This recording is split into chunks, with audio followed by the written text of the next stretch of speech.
Nakikurious lang ako, kabayan. Share ko lang sa inyo. Bakit yung ibang mga nag-a-abroad sa ibang bansa, binibida nila yung pre-health care, pre-hospitalizations? Take note, kahit naman sa Pilipinas, pre-health care naman tayo, pre-hospitalization sa mga public hospital. Ang daming mga public hospital sa ating mga community, even sa mga national hospital, sa ating mga city hospital. 'Di ba? Ang hirap kasi sa mga Pilipino.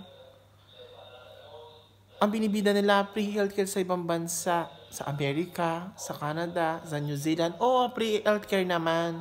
Ang mahal naman ng cost of living kahit mag-abroad ka. Kung hindi ka marunong at magsinop ng pera, hindi ka marunong sa pera, wala ka din maiipon. Kasi yung cost of living, kung magkano yung sinasahod mo doon, ganun din yung ano mo doon, yung expenses mo, dollars din.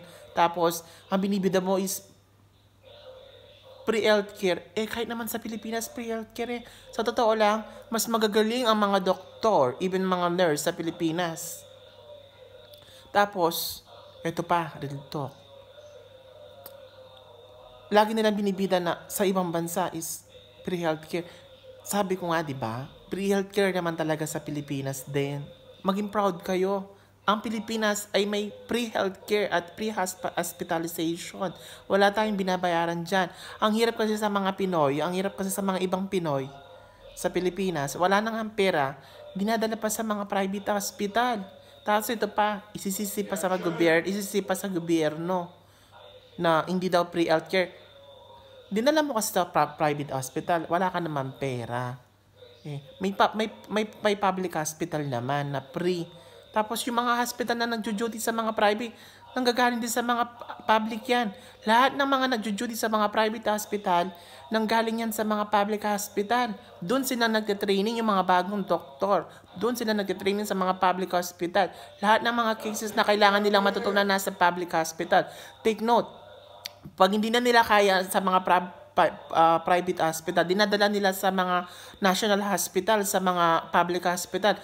Pag grabe na, tapos nababalitaan pa, marami daw namamatay sa mga national hospital. Siyempre, maraming namamatay kasi pag malubahan na yung sakit ng pasyente kasi dahil nasa dinala nila sa private hospital, hindi na nila kaya, tinatransfer na nila sa public hospital. Ngayon, nasisisihin nila na maraming namamatay sa mga national, sa mga public hospital.